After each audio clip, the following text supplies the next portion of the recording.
Hey guys, welcome to the Liberal Hive Mind, a channel solely focused on exposing the abundant hypocrisy of the left. Well, yep, it's pretty much exactly like I told you. So many people were freaking out over Zoran Mamdani's victory. And of course, on the flip side, you had young socialists celebrating like we've never seen before. It's the dawn of a new progressive age. But I stated unequivocally in my reaction video that no, it's not. You know, maybe that's the endgame, total socialist ruin. But as of right now, as if there's a socialist revolution happening in the country, absolutely frickin' not. In fact, I don't even think there's a socialist revolution that's genuinely happening within the DNC. First off, the Zoran Mamdani guy isn't even the mayor of New York yet. He's still got some other hoops to jump through. But now the idea that New York City is representative of where the country is headed, well, it's just ridiculous because they can't even keep their own frickin' party aligned. This is exactly what I said. This victory or this notion that Alexandria Ocasio-Cortez and her best friends, her little Disney character friends, were gonna take over the party is completely ridiculous. No, if anything, all they're doing is shrinking the party to further represent the extreme ideological minority. In other words, people are ditching the DNC. I guess Kamala Harris issued the first blow with her abysmal 2024 performance, causing millions of people to ditch the Democrats. Well, now we've got the compounding effect as lifelong Democrats are calling for a party fracture. They want the socialists gone. They want AOC and her friends out of the party. We've got a DNC implosion happening right before our very eyes, folks. Let me show you guys exactly what's going on. We got some stuff to get into, so let's roll the tape. All right, folks. So just the other day, I led with Bill Maher claiming that he would one day potentially vote Republican, considering how things are going. Well, if that wasn't bad enough, we've now got this little Chrissy Cuomo. And yes, we're going back to his old nickname because of some of the ridiculous things that he's said recently. Ah, poor little Chrissy Cuomo. He was so close to that redemption arc, but then he had to go and screw it all up. But anyways, here's little Chrissy Cuomo giving his take on this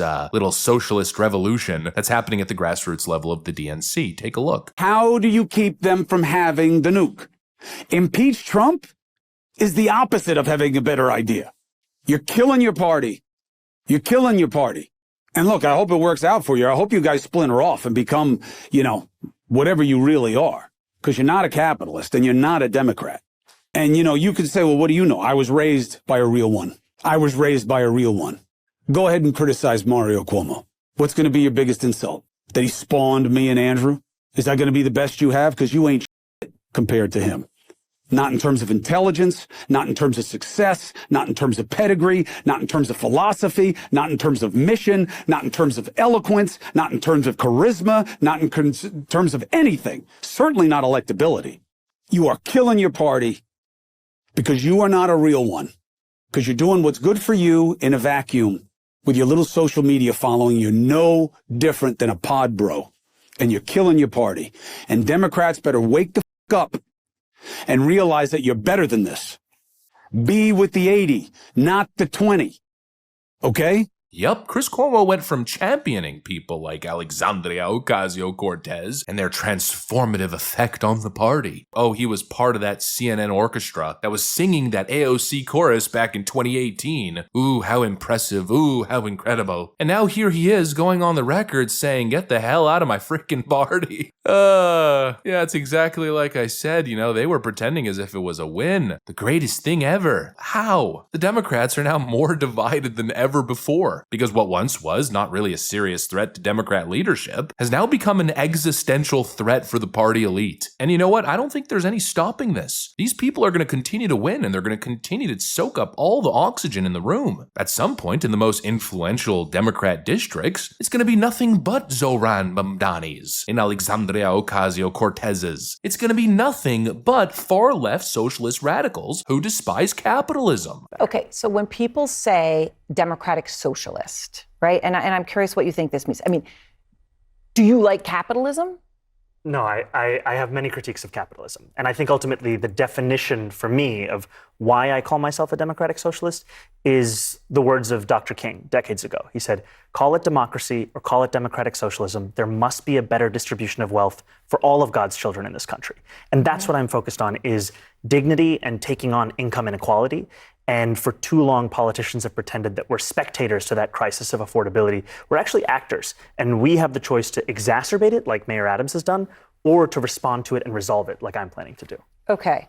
So, for people who say that America was built on, and a lot of immigrants, and obviously you speak from an immigrant experience. I mean, you came as a young child, but you speak to a lot of people who came much more recently, that they come to America because they believe in capitalism. They believe that if they work hard and make a lot of money, that's part of the American dream.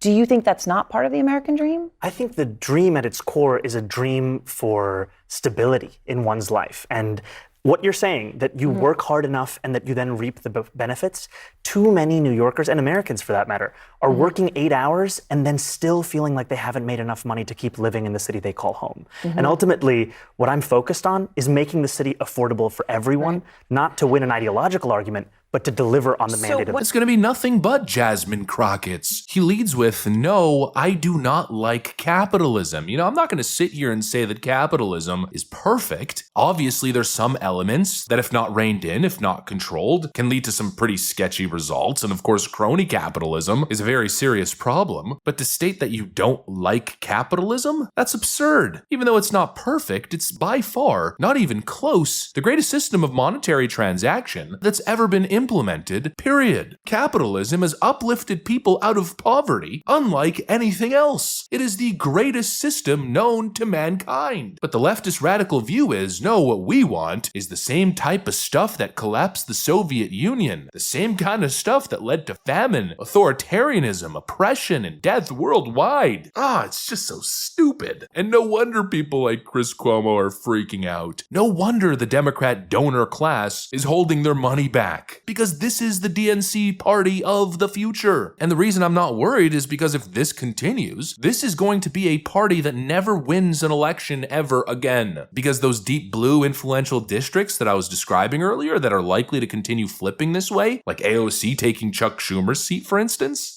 sure, that's going to work in Brooklyn. Sure, that's going to work in Los Angeles. But on the general election stage, it will never work. If Democrats go this direction, I don't think the Democrat Party is going to win Pennsylvania for a very, very long time. All those hopes of Texas turning blue? Down the frickin' drain, never gonna happen. All the talks of Georgia, it flipped blue, it's now a blue stronghold. Well, it's already reverted, and that trend is likely to now intensify, considering again, the lunatics have taken over the DNC asylum. This is the type of stuff that collapses political parties. The radical left socialist youth base has officially hijacked Nancy Pelosi's DNC, and it's going to be a beautiful frickin' disaster. Anyways, that's pretty much what I got for you guys on this one. Hopefully you enjoyed the video. If you did, make sure to leave a like and possibly subscribe. Thanks for watching, and I'll see you on the next one.